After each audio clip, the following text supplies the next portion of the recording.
Hey everybody, back to Fenway and Hattie. And yesterday in chapter 16, when we left off, Hattie was upset with everything that was going on with her glove being chewed up and how Fenway's been acting, and so she decided to pack herself up and it looked like she was going to run away or something. But it turns out she was going out and went up into the treehouse to go sleep for the night. And her parents don't look very happy. I'm not really quite sure what's happening yet, so we'll find out. I know Fenway's very upset. He thinks he's losing his Hattie. So, chapter 17. Without Hattie, nothing matters.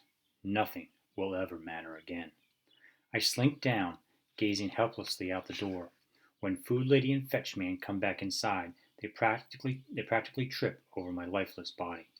My muscles wouldn't move if I bribed them, which is apparently what my humans are trying to do. Fenway, Food Lady coos, sweet as cream, and she strides over into the eating place, gesturing at my supper dish, like I could have possibly forgotten it's there. Fetchman waves a piece of kibble under my nose. I cannot even bear to sniff it. He presses his hand against my side. As I let out a deep sigh, he smells relieved. They head into the lounging place. I hear the familiar click and sounds from the flashing screen. Later, Fetchman comes back and opens the sliding door. Fenway, he says, more authoritatively this time. When I don't bother getting up, he carries me outside and waits until I water one of the bushes. Through the darkness, we both steal glances at the giant tree. There's no sign of her, just a nasty squirrel skittering along the side fence. Fetchman shrugs and brings me back inside. When he closes the door, I press my nose into the screen, as if I'll suddenly see her climbing down the tree and running back to me. I can't suppress a whimper.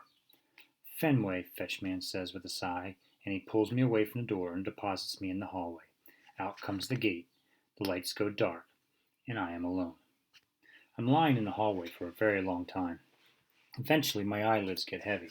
I close them for just a second, and then I'm out in the dog park with the biggest hot dog I've ever seen. It's the size of our car, and it's glistening with hot doggy goodness, just waiting for me to race over and take a bite. Wowee! How did I get so lucky? I can't wait to sink my teeth into it. I go to chomp one end, but suddenly the whole hot dog disappears. Hey, where did it go? It completely vanished. I'm searching for it everywhere, when over at the fence I see a flicker of pure horror. Squirrels lined up on the fence. More squirrels than I've ever seen. They're enormous, gigantic. It's the scariest sight ever. One very fat, very nasty squirrel leads the pack. His belly is huge and bulging, his teeth are long and fang-like, dripping with squirrely saliva. I can't look at him without shuddering. He is the definition of evil. Chitter chatter squawk, the evil squirrel screeches, and he scurries down into the dog park, and the rest of the pack follows. They're invading. A dog park is for dogs. I open my mouth to frighten them away, but no sound comes out.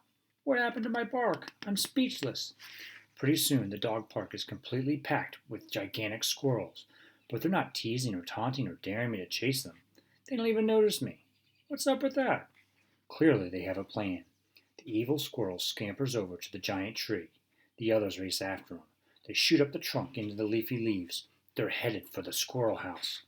A shiver runs from my snout to my tail. Hattie is up there.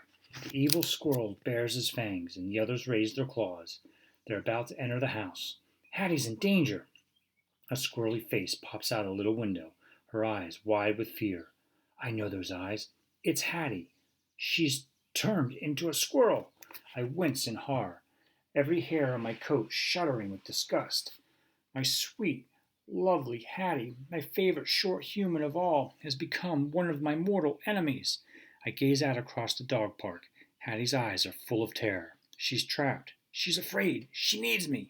Squirrel or no squirrel, she's still Hattie, and I'll never stop loving her. Especially now that she's in trouble.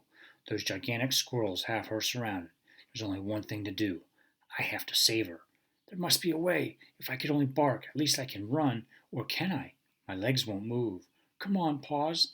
Let's go. They will not budge. They must be attached to the ground. It's worse than being trapped. I'm officially useless.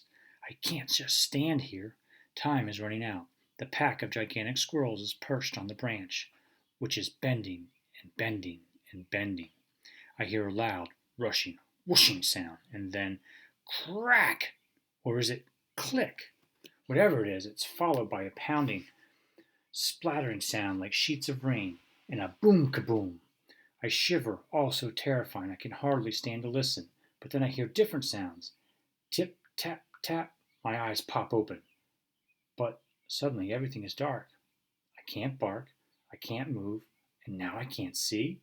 And hey, the grass feels exactly like cushy carpeting. It is cushy carpeting. I'm no longer out in the dog park. I'm back in the house in the hallway outside the eating place. Is this real or is it a dream? In any case, there's no time for questions. The tip tap tapping is getting closer.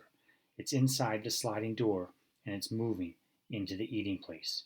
Good thing there's nothing wrong with my hearing. Rain pelts against the window. A light flashes outside, and for an instant I can almost make out a large, lumpy, bumpy creature inside the eating place. It smells like damp tree bark and wet leaves. This can mean only one thing. It's that evil squirrel. He's come inside to stop me from saving Hattie, like he actually could. Short, humorous squirrel, she's still my beloved Hattie, and nothing can stop me from saving her. Boom kaboom!